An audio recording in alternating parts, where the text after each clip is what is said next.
ರಾಚನಗೌಡರು ಮೂಲತಃ ಕೃಷಿಕರು ಮತ್ತು ವ್ಯಾಪಾರಸ್ಥ ಮನೆತನದವರು. ಇವರ ಕುಟುಂಬವು ದೈವಭಕ್ತಿ ಮತ್ತು ದಾನ ಧರ್ಮದಲ್ಲಿ ಹೆಸರುವಾಸಿ. ಶ್ರೀ ರಾಚನಗೌಡರಿಗೆ ಮದುವೆಯಾಗಿ ಎಷ್ಟೋ ವರ್ಷಗಳಾದರೂ ಮಕ್ಕಳೇ ಆಗಿರಲಿಲ್ಲ. ಶ್ರೀ ರಾಚನಗೌಡರು ಮತ್ತು ಶ್ರೀಮತಿ ಲಕ್ಷ್ಮೀದೇವಿ ದಂಪತಿಗಳು ಕಾಶಿ ವಿಶ್ವನಾಥನಲ್ಲಿ ಮೊರೆ ಇಟ್ಟರು.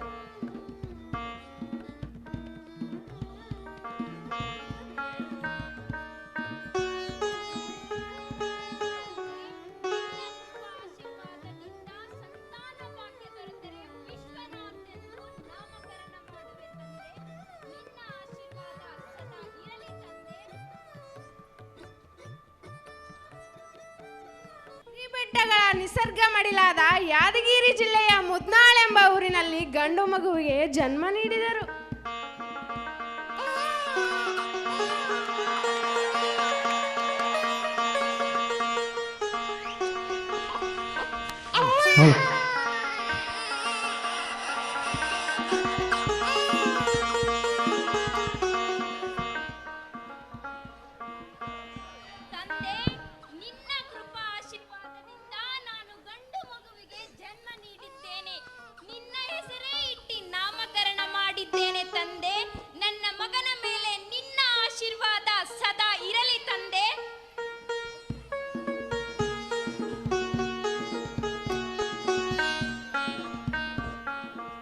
ಲಕ್ಷ್ಮೀದೇವಿ ವಿಶ್ವನಾಥ್ ರೆಡ್ಡಿ ಎಂದು ನಾಮಕರಣ ಮಾಡಿ ಕಾಶಿ ವಿಶ್ವನಾಥನ ಹೊರಕ್ಕೆ ಮುಟ್ಟಿಸಿದರು.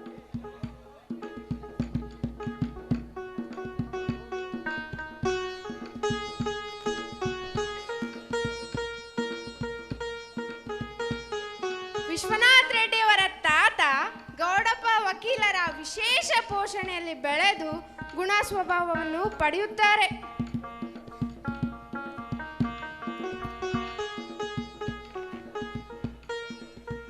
ರಾಚನಗೌಡರು ಅವರ ತಂದೆಯವರ ಕಾಲದಿಂದಲೂ ಬಡ ಜನತೆಗೆ ವಿವಿಧ ರೀತಿಯಲ್ಲಿ ದಾನ ಧರ್ಮ ಮಾಡುತ್ತಿದ್ದರು.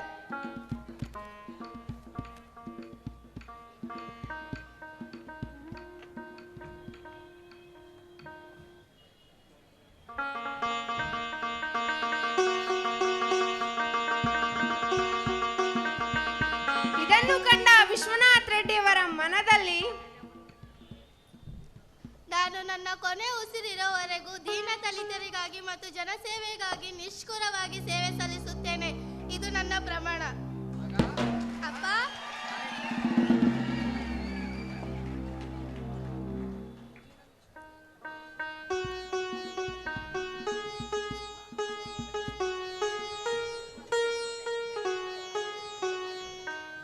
ವಿಶ್ವನಾಥ್ ರೆಡ್ಡಿಯವರ ಮನದಲ್ಲಿ ದೀನದಲಿತರಿಗಾಗಿ ಜನಸೇವೆಗಾಗಿ ನಿಷ್ಠೂರವಾಗಿ ಸೇವೆ ಸಲ್ಲಿಸುತ್ತೇನೆಂದು ಪಣ ತೊಟ್ಟರು.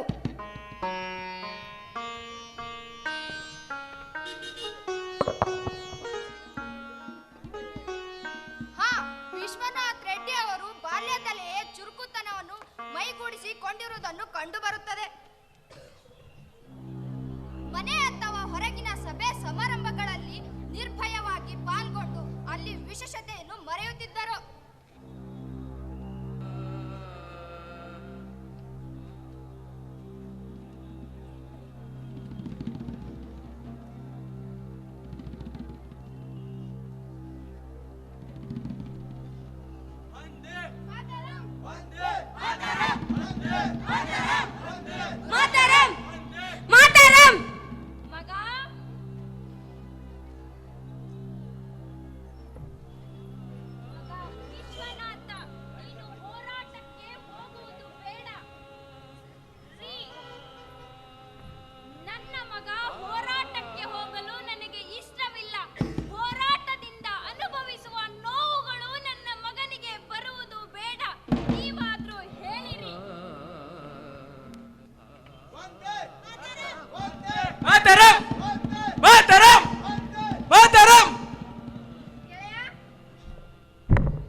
ನನ್ನ ತಂದೆ ತಾಯಿಗೆ ನಾನು ಗೊತ್ತಾಗದ ಹಾಗೆ ಬರುತ್ತೆ.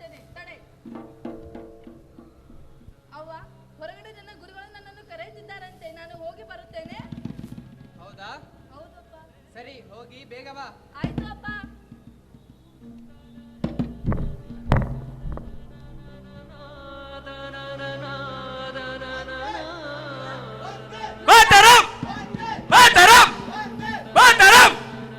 ತನ್ನ ಮಗ ಸುಖದ ಸುಪ್ಪತ್ತಿಗೆಯಲ್ಲಿ ಬೆಳೆಸಬೇಕೆಂಬುದು ಅವರ ಆಸೆ. ವಿಶ್ವನಾಥ್ ರೆಡ್ಡಿ ಅವರು ತಂದೆ ತಾಯಿಯವರಿಗೆ ಗೊತ್ತಾಗದಂತೆ ಚಳುವಳಿಯಲ್ಲಿ ಭಾಗವಹಿಸುತ್ತಿದ್ದರು.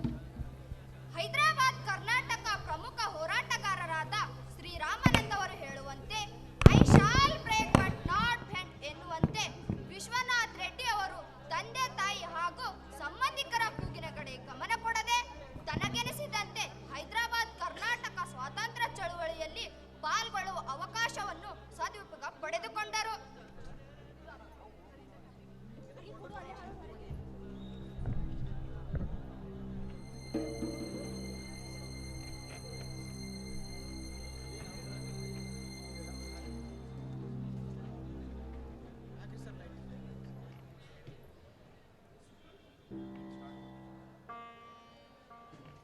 ತಂದೆ ತಾಯಿಗೆ ಮಗ ಬೆಳೆದು ನಿಂತಾಗ ಮಗನಿಗೆ ಮದುವೆ ಮಾಡಬೇಕು ಅಂತ ತಂದೆ ತಾಯಿ ಆಸೆ ಪಡುತ್ತಾರೆ.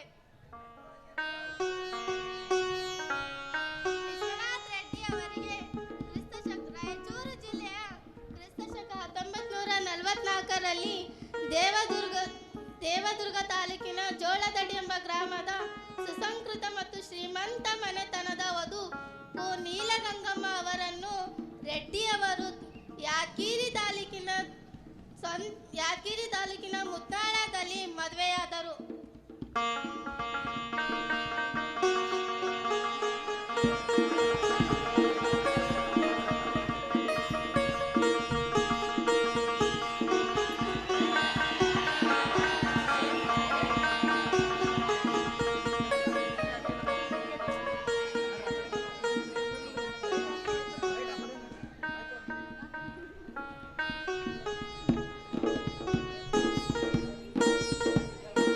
ಇವರಿಗೆ ಮದುವೆಯಾಗಿ ಎಷ್ಟೋ ವರ್ಷದಲ್ಲಿ 2 ಗಂಡು ಮಕ್ಕಳು ಮತ್ತೊಂದು ಹೆಣ್ಣು ಮಗಳನ್ನು ಪಡೆದಿರುತ್ತಾರೆ. ಇವರಿಗೆ ಮಕ್ಕಳಾಗಿದ್ದರೂ ಕೂಡ ಮಕ್ಕಳ ಕಡೆ ಗಮನ ಕೊಡುವುದರ ಜೊತೆಗೆ ಚಳುವಳಿಯಲ್ಲಿ ಭಾಗವಹಿಸುತ್ತಿದ್ದರು.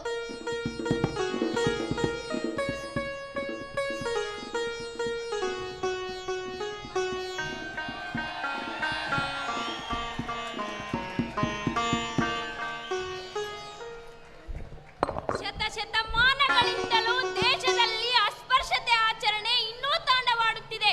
ಈ ಶೋಷಣೆಯನ್ನು ತೊಡೆದು ಹಾಕಲು ಪ್ರಯತ್ನಿಸಿದವರ ಸಾಲಿನಲ್ಲಿ ಬಸವಣ್ಣನವರು ಒಬ್ಬರು. ವಿಶ್ವನಾಥ್ ರೆಡ್ಡಿ ಅವರು ಬಸವಣ್ಣನವರು ಹಾಕಿಕೊಟ್ಟ ದಾರಿಯಲ್ಲೇ ಮುಂದುವರೆದವರು. ಹೈದರಾಬಾದ್ ಕರ್ನಾಟಕದಲ್ಲಿ ಅಸ್ಪೃಶ್ಯತೆ ನಿವಾರಣೆಯನ್ನು ಹೋಗಲಾಡಿಸಲು ವಿಶ್ವನಾಥ್ ರೆಡ್ಡಿ ಅವರು ಪಣ ತೊಟ್ಟರು. ಅಸ್ಪೃಶ್ಯತೆ ಗ್ರಾಮೀಣ ಪ್ರದೇಶಗಳಲ್ಲಿ ಅದು ಅನಿಷ್ಟವಾಗಿ ಕಾಡುತ್ತಿದೆ. ಜಾತಿಗಳ ಮಧ್ಯೆ ದ್ವೇಷ ಹಬ್ಬುತ್ತಿದೆ.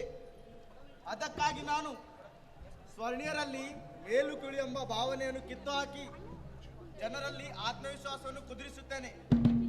ಅದಕ್ಕೋಸ್ಕರ ಯಾವ ಕಾನೂನಿನ ಬಲದ ನೆರವು ಪಡೆಯದೆ ತಿಳುವಳಿಕೆ ಮೂಲಕ ಹೋರಾಡುತ್ತೇನೆ. ಈ ರಾಜಕೀಯ ಪಕ್ಷದ ಮುಖಂಡರು ದಲಿತರ ಕುರಿತು ಕಣ್ಣರಿಸುವ ತೋರಿಕೆ ಮೇಲೆ ಅನ್ಯಾಯವಾಗುತ್ತದೆ ಎಂಬ ಕೂಗನ್ನು ಸೃಷ್ಟಿಸಿ ತಮ್ಮ ಬೆಳೆಯನ್ನು ಬೇಯಿಸುತ್ತಿದ್ದಾರೆ. ಹೌದಾ? ನಮ್ಮ ಎಲ್ಲ ಜನರಿಗೆ ಈ ರಾಜಕೀಯ ಮುಖಂಡರಿಂದ ದೂರವಿರಲು ಹೇಳಿ. ನಾವು ನಾಳೆನೆ ಕರ್ನಾಟಕ ಅಸ್ಪೃಶ್ಯತಾ ಜಾಗೃತಿ ಸಮಿತಿಯನ್ನು ರಚನೆ ಮಾಡೋಣ. ಅಂದು ಬಸವ ಜಯಂತ್ಯೋತ್ಸವ ನಿಮಿತ್ತ ಮುತ್ನಾಳದಲ್ಲಿ ಅಸ್ಪೃಶ್ಯತೆ ನಿವಾರಣೆ ಸಭೆಯನ್ನು ಏರ್ಪಡಿಸಿ ಅಸ್ಪೃಶ್ಯತೆ ನಿವಾರಣೆಯ ಕುರಿತು ವೈವಿಧ್ಯಮಯವಾದ ಕಾರ್ಯಕ್ರಮಗಳ ಮೂಲಕ ಪ್ರಾರಂಭಿಸಿದರು. ಅಂದು ಮುತ್ನಾಳದಲ್ಲಿ ಸಾರ್ವಜನಿಕ ಬಾವಿಗೆ ಮಂಗಳ ವಾದ್ಯಗಳೊಂದಿಗೆ ಮತ್ತು ಶಿವಸುತಿ ಕೀರ್ತನೆ ಭಜನೆಗಳೊಂದಿಗೆ ಊರಿನ ಹರಿಜನ ಮುತ್ತೈದೆ ಸ್ತ್ರೀಯರನ್ನು ಕರೆದುಕೊಂಡು ಬಂದು ಬಾವಿಗೆ ಇಳಿಸಿ ನೀರನ್ನು ತೆಗೆದುಕೊಂಡು ಬಂದು ಒಂದು ಬಸವಣ್ಣನವರ ಭಾವಚಿತ್ರಕ್ಕೆ ಪೂಜಿಸಿದರು.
ಇಂದಿನಿಂದ ಈ ಬಾವಿ ನೀರನ್ನು ನೀವು ಬಳಸಬಹುದು. ನಡೆಯಿರಿ, ಮುಂದಿನ ಊರಿಗೆ ನಾವು ಬಾವಿ ಪೂಜೆ ಮಾಡೋಣ. ಹೋಗು.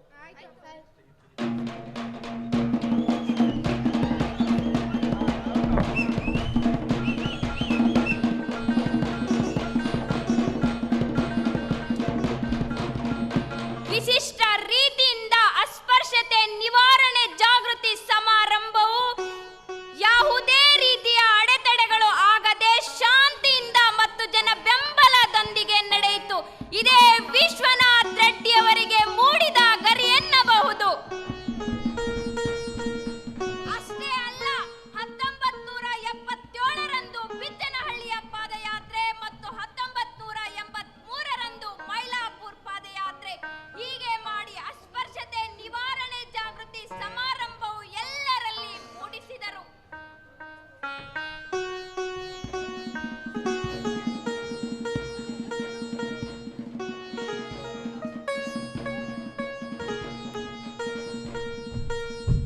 ಅಸ್ಪೃಶ್ಯರೊಂದಿಗೆ ಕುಳಿತು ಊಟ ಮಾಡುವುದರ ಜೊತೆಗೆ ಮತ್ತು ಅವರಲ್ಲಿರುವ ಪ್ರೋತ್ಸಾಹವನ್ನು ತುಂಬುವುದರ ಜೊತೆಗೆ ವಿಶ್ವನಾಥ್ ರೆಡ್ಡಿ ಅವರು ಪಣ ತೊಟ್ಟರು.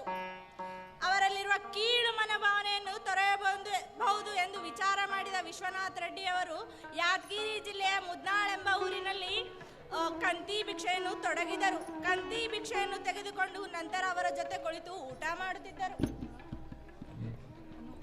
ಅಕ್ಕ, ಅವ್ರು ದಲಿತ ಕೇರಿ ಬಂದು ಭಿಕ್ಷೆ ತಗೋತಾರಂತೆ. ಹೌದಾ? ಅವರು ದೊಡ್ಡ ಶ್ರೀಮಂತ ಮರಿತನದವರು. ನಮ್ಮನೆ ಊಟ ಮಾಡ್ತಾರೋ ಎಲ್ಲ ಬೀಸಾಡ್ತಾರೋ ಯಾರೇ ಗೊತ್ತು. ಅಕ್ಕ, ಅವ್ರು ನಿಮ್ಮನೆ ಕಡೆನೇ ಬರ್ತಿದ್ದಾರಂತೆ ಕಾಣಿಸುತ್ತದೆ. ಅಲ್ಲೋಡು. ಹೌದೌದು, ನಿಮ್ಮನೆ ಕಡೆನೇ ಬರ್ತಿದ್ದಾರೆ. ಅವ್ರ ಜೊತೆ ನಿಮ್ಮ ಮನೆಯವರು ಕೂಡ ಇದ್ದಾರೆ. ನಮಸ್ಕಾರ ಅಮ್ಮ, ಇವತ್ತ ನನ್ನ ಊಟ ನಿಮ್ಮ ಮನೆಯಲ್ಲಿ. ನನಗೆ ಊಟ ಬಡಿಸುತ್ತೀಯ ಅಮ್ಮ? ಆಯ್ತು ಅಪ್ಪ ಅವರೇ, ನೋಡ್ರಿ. ಹಲೋ?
ಶ್ರೀಮಂತ ಮನೆತನದವರು.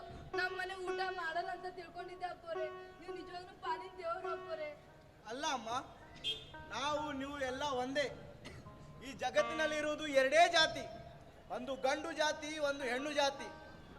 ನಾವೆಲ್ಲರೂ ಬೇರೆ ಬೇರೆ ಜಾತಿ ಅಂತ ಮಾಡಿಬಿಟ್ಟಿದ್ವಿ ಅಷ್ಟೇ.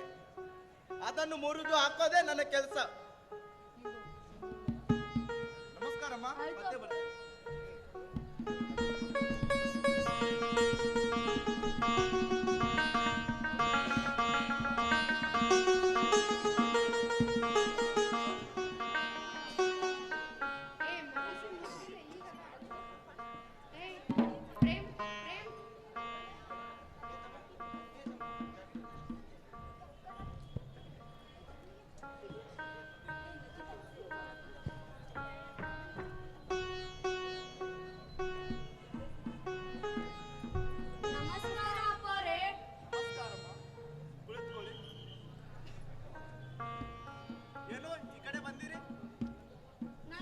ಮದುವೆ ಮಾಡ್ತಾ ಇದ್ದೋ ಅಪ್ಪರೇ. ಮೊದಲ ಲಗ್ನ ಪತ್ರ ನಿಮಗೆ ಕೊಡ್ಬೇಕಂತ ನಾನು ನನ್ನ ಹೆಂಡತಿ ಬಂದೇವ ಅಪ್ಪರೇ.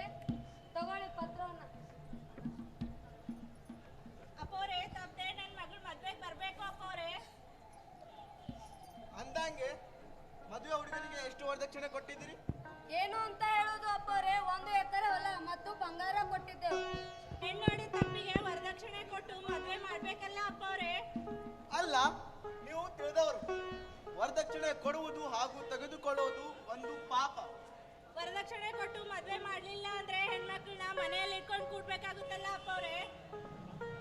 ಸರಿ ಬರ್ತೀನಿ ನಿಮ್ಮ ಮನೆಗೆ.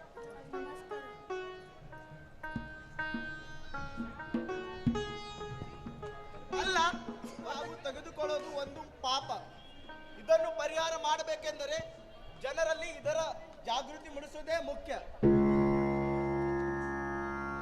ಹಾ, ಈ ನಿಟ್ಟಿನಲ್ಲಿ ಚಿಂತಿಸಿದ ವಿಶ್ವನಾಥ್ ರೆಡ್ಡಿ ಅವರು ಸ್ತ್ರೀಯರಲ್ಲಿ ವರದಕ್ಷಿಣೆ ಕೊಡುವುದರ ಬಗ್ಗೆ ಜಾಗೃತಿ ಬರಬೇಕೆಂದು ವರದಕ್ಷಿಣೆ ಕೊಡುವುದು ತೆಗೆದುಕೊಳ್ಳುವುದು ಬಹಳ ನಡೆಯುತ್ತಿದೆ. ವಿಶ್ವನಾಥ್ ರೆಡ್ಡಿ ಅವರು ಯಾರು ತಮ್ಮ ಆಮಂತ್ರಣ ಪತ್ರಿಕೆ ಮೇಲೆ ವರದಕ್ಷಿಣೆ ಇಲ್ಲದೆ ಎಂದು ಮುದ್ರಿಸಿದ್ದಾರೋ ಅಂತವರ ಮದುವೆಗೆ ನಾನು ಬರುತ್ತೇನೆ, ಇಲ್ಲದಿದ್ದರೆ ಬರುವುದಿಲ್ಲ ಎಂದು ನಿರ್ಧಾರ ಮಾಡಿದರು.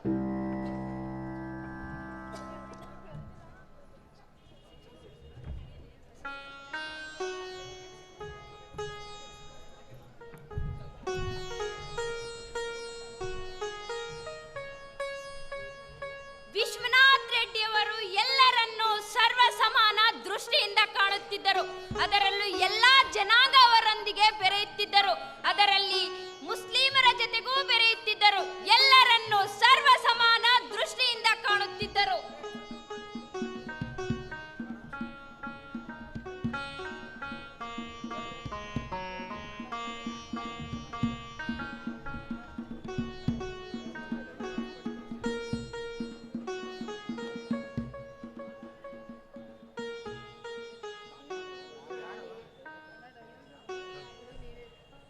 ವಿಶ್ವನಾಥ್ ರೆಡ್ಡಿ ಅವರು ಹೇಗಿದ್ದಾರೆ ಎಂಬುದು ನಮಗೆ ಗೊತ್ತು.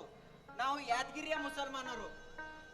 ಅವರು ನಮ್ಮ ಜೊತೆ ಕಲ್ಯಾಣ ದೃಷ್ಟಿಯಲ್ಲಿ ಇಟ್ಟುಕೊಂಡು ಸರಿಯಾದ ಹೆಜ್ಜೆಯನ್ನು ಇಡುತ್ತಾ ಬಂದಿದ್ದೇವೆ. ನಾನು ಗುಲಾಬ್ ಮಹಬೂಬ್ ಸಾಬ್, ಅವರು ಅಬ್ದುಲ್ ಸತ್ತರ್ ಸಾಬ್, ಇವರು ನಜ್ಬುಲ್ ಸಾಬ್. ನಾವು ಎಲ್ಲರೂ ವಿಶ್ವನಾಥ್ ರೆಡ್ಡಿ ಅವರ ಗರಡಿಯಲ್ಲಿ ಬೆಳೆದು ಬಂದಿರುವ ನಾಯಕರು. ನಮ್ಮಲ್ಲಿ ಹಿಂದೂ ಮುಸ್ಲಿಂ ಭೇದವಿಲ್ಲ. ನಮಗೆ ಎಂಥ ಕಠಿಣ ಸಮಸ್ಯೆ ಎದುರಾದರೂ ನಾವು ಎಲ್ಲರೂ ಒಟ್ಟಾಗಿ ಸೇರಿ ಸಮಸ್ಯೆ ಬಗೆಹರಿಸಿಕೊಳ್ಳುತ್ತೇವೆ. ಇವತ್ತು ಡಿಸೆಂಬರ್ 26 ವಿಶ್ವನಾಥ್ ರೆಡ್ಡಿ ಅವರ ಹುಟ್ಟುಹಬ್ಬದ ದಿನ. ನಾವು ಹಿಂದೂ ಮತ್ತು ಮುಸ್ಲಿಂ ಬಳಗದವರು ರೆಡ್ಡಿ ಅವರ ಜನ್ಮದಿನವನ್ನು 26ನೇ ದಿನವನ್ನಾಗಿ ಮತೀಯ ಸೌಹಾರ್ದದ ದಿನವನ್ನಾಗಿ ಆಚರಿಸಲಾಗದೆಂದು ಘೋಷಿಸುತ್ತೇನೆ.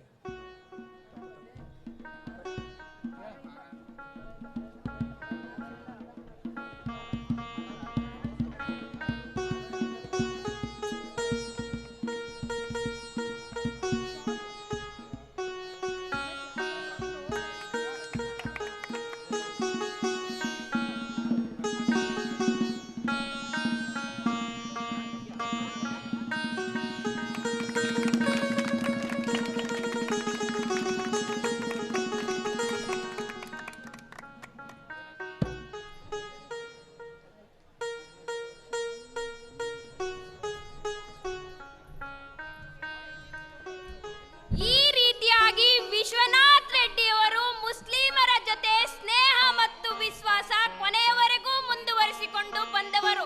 ಅದರಲ್ಲಿ ಯಾದಗಿರಿ ಮುಸಲ್ಮಾನ್ ಧರ್ಮದ ಒಳ ಪಂಗಡಗಳಾದ ಸುನ್ನಿ ಮತ್ತು ಅಹಮದಿನ ಸುನ್ನಿ ಪಂಗಡಗಳ ನಡುವೆ ಮುಗಿಲೆದ್ದ ಹೋರಾಟವನ್ನು ನಂದಿಸುವಲ್ಲಿ ವಿಶ್ವನಾಥ್ ರೆಡ್ಡಿ ಅವರ ಪಾತ್ರವೂ ಕೂಡ ಅತ್ಯಮೂಲ್ಯವಾಗಿತ್ತು.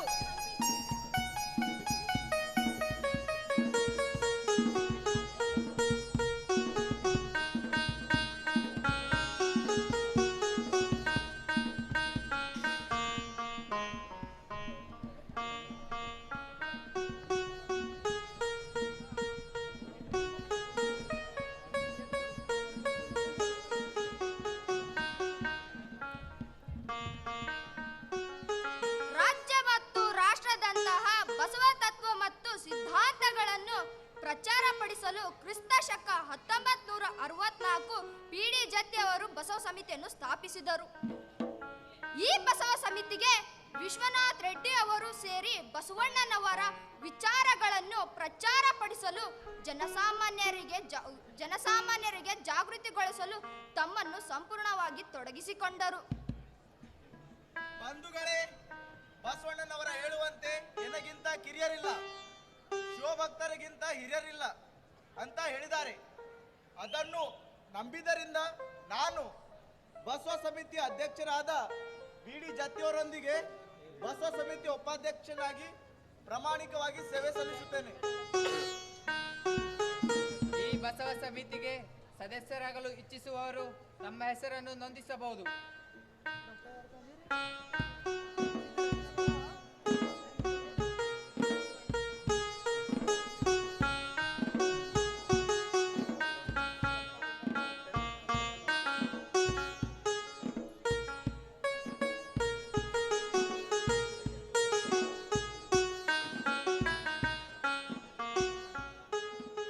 ನಾವು ಇವತ್ತು ಬಸವಣ್ಣನವರ ವಿಚಾರ ಮತ್ತು ಸಿದ್ಧಾಂತಗಳನ್ನು ಜನರಿಗೆ ತಲುಪಿಸುವುದಕ್ಕೋಸ್ಕರ ಹಂಪಿಯಿಂದ ಪ್ರಾರಂಭಗೊಂಡು ಬೀದರ್ ಜಿಲ್ಲೆಯ ಬಸವ ಕಲ್ಯಾಣ ತಾಲೂಕಿನದವರೆಗೆ ಪಾದಯಾತ್ರೆ ಮಾಡುತ್ತಿದ್ದೇವೆ. ಅದಕ್ಕೂ ನಿಮ್ಮೆಲ್ಲರಿಗೂ ಹೇಳೋಣೆಂದರೆ ನೀವೆಲ್ಲರೂ ಅದರಲ್ಲಿ ಭಾಗವಹಿಸಿ ಈ ಪಾದಯಾತ್ರೆಯನ್ನು ಯಶಸ್ವಿಗೊಳಿಸಬೇಕು. ಬಸವಣ್ಣನವರಿಗೆ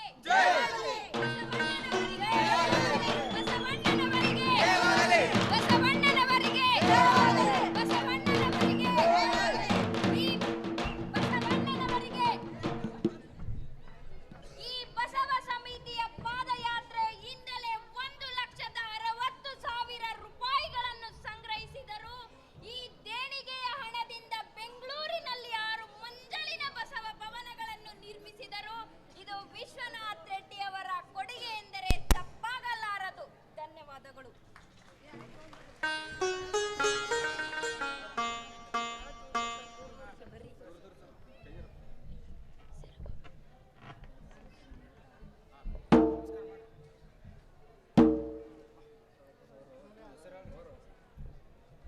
ನನ್ನ ಹೆಸರು ಭವ್ಯ. ನಾನು ಪ್ರಥಮ PUC ಓದುತ್ತಿದ್ದೇನೆ.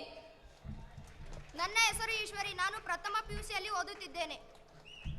ನಮಸ್ಕಾರ, ನನ್ನ ಹೆಸರು ಸುಧಾರಾಣಿ. ಬಿಕಾಂ ಸೆಕೆಂಡ್ ಸೆಮ್ಮಿನಲ್ಲಿ ಓದುತ್ತಿದ್ದೇನೆ. ನಮಸ್ಕಾರ, ನನ್ನ ಹೆಸರು ನಿಖಿತಾ ಬಿ ರೆಡ್ಡಿ. ನಾನು ಬಿಕಾಂ ಸೆಕೆಂಡ್ ಸೆಮ್ನಲ್ಲಿ ಓದುತ್ತಿದ್ದೇನೆ. ನನ್ನ ಹೆಸರು ಅಕ್ಷಯ್ ಕುಮಾರ್. ನಾನು ಬಿಕಾಂ ಥರ್ಡ್ ಇಯರ್ ಅಲ್ಲಿ ಓದುತ್ತಿದ್ದೇನೆ. ನನ್ನ ಹೆಸರು ಅವಿನಾಶ್. ನಾನು ಬಿಕಾಂ ಥರ್ಡ್ ಇಯರ್ ಅಲ್ಲಿ ಓದುತ್ತಿದ್ದೇನೆ. ನನ್ನ ಹೆಸರು ವಿನೋದ್. ನಾನು ಬಿಕಾಂ ಥರ್ಡ್ ಇಯರ್ ಅಲ್ಲಿ ಓದುತ್ತಿದ್ದೇನೆ. ನಮಸ್ಕಾರ, ನನ್ನ ಹೆಸರು ಕೇದಾರ್. ನಾನು ಬಿಕಾಂ ಥರ್ಡ್ ಇಯರ್ ಅಲ್ಲಿ ಓದುತ್ತಿದ್ದೇನೆ. ಎಲ್ಲರಿಗೂ ನಮಸ್ಕಾರ. ನನ್ನ ಹೆಸರು ಪ್ರೇಮ್. ನಾನು ಪ್ರಥಮ ಬಿಕಾಂನಲ್ಲಿ ಓದ್ತಿದ್ದೇನೆ. ಎಲ್ಲರಿಗೂ ನಮಸ್ಕಾರ. ನನ್ನ ಹೆಸರು ಬೇಬಿ ಲಕ್ಷ್ಮಿ ಎಸ್ ರೆಡ್ಡಿ. ನಾನು ದ್ವಿತೀಯ ಸೆಮಿಸ್ಟರ್ನಲ್ಲಿ ಓದುತ್ತಿದ್ದೇನೆ. ಎಲ್ಲರಿಗೂ ನಮಸ್ಕಾರ. ನನ್ನ ಹೆಸರು ಸಿದ್ಧಾರ್ಥ್. ನಾನು ಪ್ರಥಮ ಬಿಕಾಂನಲ್ಲಿ ಓದುತ್ತಿದ್ದೇನೆ.